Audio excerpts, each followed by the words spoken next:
Nanded Latur highway number 336 की हालत इन दिनों बहुत खस्ता हो चुकी है।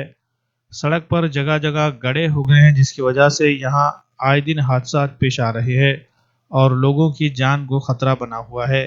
इस मसले पर अहमदपुर हल्का असम्बली के रुकन असम्बली बाबा साहब मोहन राव पाटिल ने एक तहरीरी मकतूब के जरिए नेशनल हाईवे अथॉरिटी इंतजामिया को मुतवज्जे किया है और जल्द से जल्द नांदेड़ लातूर नेशनल हाईवे को दुरुस्त करने का मुतालबा किया है। बसूरत दिगर इस मसले पर गैर मुअय्यना एहतजाजी तहरीक चलाने का भी इशारा दिया गया है।